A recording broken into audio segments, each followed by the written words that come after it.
আমি গতদিন আমার সোশ্যাল মিডিয়া এই পদ্মাবতী অফিসিয়াল পেজে একটি ভিডিও পোস্ট করেছিলাম যে বৃন্দাবনের নিধিবনে এখনো পর্যন্ত ভগবান শ্রীকৃষ্ণ লীলা করে চলেছেন এবং সেখানে প্রত্যেক রাতে যেভাবে মানে পানের খিলি নিমের দাঁতন এগুলো মানে এলোমেলো হয়ে যায়, এতে বোঝা যায় যে ভগবান শ্রীকৃষ্ণ এখনো লীলা। এটা হচ্ছে ভক্তির কাছে বা এটা বিশ্বাসের জিনিস। তো সেই পোস্টে অনেক কমেন্ট আমি পেয়েছি। অনেকে বলেছেন যারা প্রত্যক্ষ দর্শন করে এসেছেন তারা বলেছেন হ্যাঁ একদমই সত্যি কথা, আবার অনেকে অবিশ্বাস করেছেন।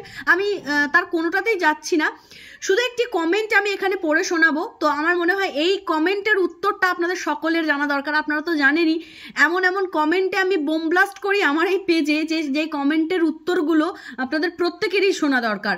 বিশ্বাস অবিশ্বাসটা তো পরের কথা, কিন্তু একটি কমেন্টের রিপ্লাই কেমন হওয়া উচিত সেটাই আমি আজকের এই ভিডিওতে দেব। তো চলুন আগে কমেন্টটা পড়ি।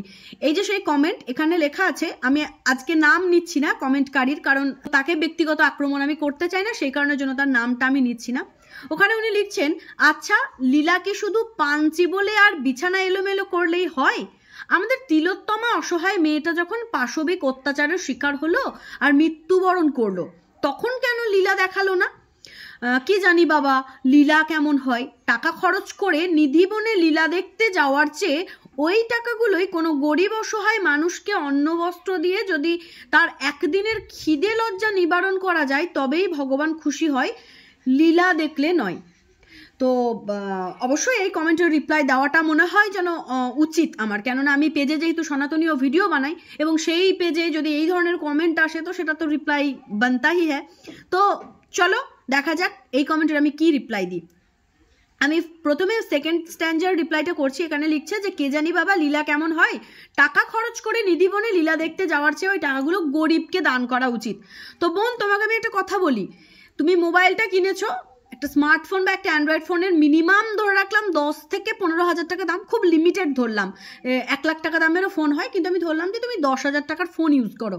এবারে সেখানে একটা 200 টাকা দামের সিম ইউজ করছো, সেখানে নেট প্যাক মারছো 200 টাকার সামথিং, ঠিক আছে। তো এগোটা টোটাল যদি আমি খরচ দেখি তাহলে মোটামুটি একটা এমন অ্যামাউন্ট হয় যে অ্যামাউন্টে তুমি একদিন নয়, তুমি কম করে 5 দিন 10 জন লোককে পেট ভরে খাওয়াতে পারবে, অন্ন বস্ত্র দেওয়া সম্ভব, কারণ 10-15 হাজার টাকায় 10 জনকে খাওয়ানো যায়। তো তুমি কেন ওই মোবাইলটা কিনে ফেসবুক ইনস্টল করে এই ধরনের একটা কমেন্ট করে দিলে, অথচ ওই মোবাইলের টাকায় একটা অন্ন বস্ত্র গরিবকে কেন দান করলে না? আগে এই লজিকটা বুঝিও। কারণ তোমার ওই মোবাইল চালাতে, তোমার ফেসবুক করতে তোমার জীবনের প্রয়োজন বা তোমার ইচ্ছা, তোমার শখ, তোমার ভালোবাসা, তোমার সেন্টিমেন্ট জড়িয়ে রয়েছে ওই মোবাইলের ফেসবুক রিচার্জ এই সমস্ত কিছুর মধ্যে, কারণ কিছু করে তো একটা টাইম পাস করতে হবে।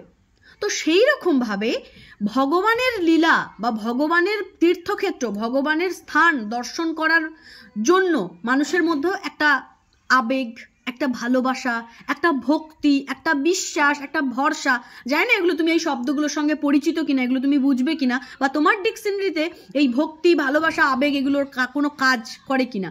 তুমি শুধু কমেন্ট পাস করে দিয়েছো যে নিধিবনে গিয়ে টাকা খরচ করার থেকে গরিবকে অন্ন বস্ত্র দান করে তার পেটের খিদা নিবারণ করাটাই উচিত। এবারে আমি বলি যে তুমি যদি তোমার মোবাইলের ফালতু টাকা খরচ করতে পারো, ফেসবুক ইনস্টল করতে পারো, সেখানে যদি সেই টাকাটা গরিবকে না দান করো, তাহলে তোমার এই জ্ঞান বিতরণ করাটা আমার মনে হয় সোশ্যাল মিডিয়াতে সে একদমই উচিত নয়। এবারে আসি তোমার ফার্স্ট স্ট্যান্ডাতে, যেখানে তুমি বলেছো যে ভগবান পাঞ্চি বিয়ে বিছানা এলোমেলো করে যদি লীলা করেছেন তাহলে তিলোত্তমার সময়ে তিনি কেন বিচার করেন? আচ্ছা তোমরা ভগবানের এই ভক্তি, বিশ্বাস, ভরসা, কর্মফল এই সমস্ত কিছুকে কি ওই ফেসবুক, হোয়াটসঅ্যাপ, ইনস্টাগ্রাম এইগুলোর মতন অ্যাপ মনে করো? যে ভক্তি, বিশ্বাস, ভরসা, বিচার, কর্মফল এগুলো সব হচ্ছে একটা মানে অ্যাপ, যেটাকে ইনস্টল করলাম, ইনস্টল করার পর সাইন আপ করলাম, সাইন আপ করার পর ফ্রেন্ড রিকোয়েস্ট পাঠালাম, চ্যাট করলাম, চ্যাটিং হয়ে গেল, ইনবক্সিং হয়ে গেল, এই সমস্ত কিছু হয়ে গেল, ব্যাস এটা হচ্ছে ওই ভগবানের কর্মফলের মতন। এই টাইপের মানে ইনস্ট্যান্ট ফল যদি তোমরা ভগবানের কাছ থেকে পেতে চাও, তাহলে বলবো যে ভগবানকে গ্যাজেট মনে করলে তো হবে না। ভগবান তার সূক্ষ্ম বিচার, ভগবান তার কর্মফলের বিচার সঠিক সময় প্রদান করেন। এখনো সময় কিন্তু যায়নি। অনেক অনেক উদাহরণ আমি দিতে পারবো, যে উদাহরণগুলো দিতে শুরু করলে দিন শেষ হয়ে যাবে, ভিডিওর ক্যাপাসিটি শেষ হয়ে যাবে, কিন্তু উদাহরণের শেষ হবে না। যে মানুষ পাপ কাজ করেছে তার একটা সময় পর তার পরিণতিটা কি হয়েছে। তুমি ইতিহাস ঘাটো, তুমি যত ইতিহাস ঘাটবে তুমি একটার পর একটা উদাহরণ পাবে যে মানুষ পাপ করেছে তার পরিণতি ঠিক কি জায়গায় এসে ঠেকেছে। তাই তিলোত্তমার সময় যারা অন্যায় করেছে তাদের যে কত বড় বিচার হবে সেটা কিন্তু সময় বলে দেবে। আর ভগবানের বিচারকে যদি তোমরা ইনস্ট্যান্ট পেতে চাও, যে আজকে পাপ করলো কাল ফল করে দাও, এরকম ভগবানের বিচার হয় না। ভগবানের বিচার হয় ভগবানের নির্দিষ্ট সময়ে। ভগবান প্রত্যেকটা জিনিস একটা পরিকাঠামোতে করেন। আমি অবশ্যই তিলোত্তমার প্রতি যে অন্যায়টা হয়েছে সেটার বিরোধী, এবং আমি নিজেও পথে নেমেছিলাম যাতে তিলোত্তমা বিচার পায়। এরপরেও যদি মনে হয় যে তিলোত্তমা বিচার পেল না বা তিলোত্তমার বিচার পাওয়ার সময় পেরিয়ে গেল, তাহলে বলবো একটু ধৈর্য ধরো। তিলোত্তমা যেভাবে দেশকে নাড়িয়ে দিয়ে গেছে, যেভাবে প্রত্যেকটা মানুষের হৃদয়কে নাড়িয়ে দিয়ে গেছে, সে দেবীর অংশ ছিল বলেই তার দ্বারা এটা সম্ভব হয়েছে। কারণ সেই একমাত্র মেয়ে যে নিজে তো চলেই গেছে এবং চলে যাওয়ার পর সমগ্র দেশের চোখ খুলে দিয়ে গেছে। এরপরেও যদি তোমার মনে হয় যে বিচার হবে না, তাহলে তুমি ভুল। অপেক্ষা করো, যে পাপ করে তার সেই পাপের কর্মফল সে একদিন ঠিক পায়। তোমাকে কেউ বলেনি তুমি তীর্থ করতে যাও, তোমাকে কেউ বলেনি যে মন্দিরে দামি দামি ভোগ চড়াও। এতে পয়সা খরচ করে তীর্থ করতে যাওয়ারও প্রয়োজন পড়ে না, এতে দামি দামি ভোগ দেওয়ারও প্রয়োজন পড়ে না। অনেক সৌভাগ্য করলে হয়তো কারোর কপালে তীর্থটা জুটে যায়। অনেকেই তো আশা করেন আমি বৃন্দাবন দর্শন করব, অনেকেই আশা করেন মায়াপুর দর্শন করব। সবার কপালে জিজ্ঞেস করে দেখো, সবার কপালে এই ধামগুলো দর্শন করার সৌভাগ্য হয় না। কেননা সবাই সেই সৌভাগ্য নিয়ে জন্মায় না। ওই সমস্ত ধাম দর্শন করার জন্য সৌভাগ্য লাগে, এবং সেইটা যেদিন তুমি বুঝতে পারবে সেদিন আর এই ধরনের কমেন্ট পাস করবে না। তাই এইটুকুই বলবো, অনেক ছোট তুমি বয়সে, বড় হও, আস্তে আস্তে আধ্যাত্মিকতা বুঝবে, আস্তে আস্তে সব কিছু বুঝবে।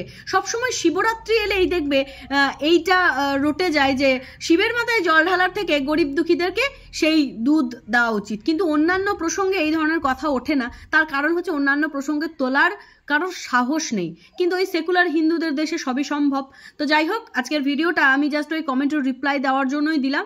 যদি আপনাদের মনে হয় যে এই রিপ্লাই ভিডিওটা সকলের শোনা দরকার, তাহলে একটু শেয়ার করবেন। এবং ওই বোনটিকে বলবো যে আগামী দিনে তোমার হাত একমাত্র ঈশ্বরই এসে ধরবেন, এবং তুমি যে ভুল পথে রয়েছো, ভুল ভাবনায় রয়েছো, সেই ভাবনা তোমার পরিবর্তন করবে একমাত্র ঈশ্বর। এবং সেদিন যদি আমি বা তুমি বেঁচে থাকি বা যোগাযোগ থাকে, তাহলে তুমি এসে আমাকে জানিয়ে যাবে যে হ্যাঁ দিদি, আমার রাস্তা পরিবর্তন হয়েছে। আমি নিজে তোমার মতন এরকম তর্ক বিতর্ক সমস্ত কিছুই করতাম একটা সময়, কিন্তু আমার সমস্ত তর্ক বিতর্ককে জাস্ট চোখের সামনে এক লহমায় শেষ করে দিয়েছে আমার ভগবান, এবং সেই তর্কর পর আমার জন্ম নিয়েছে বিশ্বাস ভরসা। তাই আমার কাছে আর কোনো তর্ক, কোনো যুক্তি আর কোনো কিছুই খাটবে না, কেননা আমি আমার নিজের জীবন দিয়ে প্রত্যেকটা জিনিস প্রত্যক্ষ করেছি। অনেকেই বলেন যারা পড়াশুনো করেনি তারাই অন্ধ বিশ্বাসী হয়, বা তারাই বেশি ঈশ্বরে ভক্তি বিশ্বাস এই সমস্ত কিছু করে।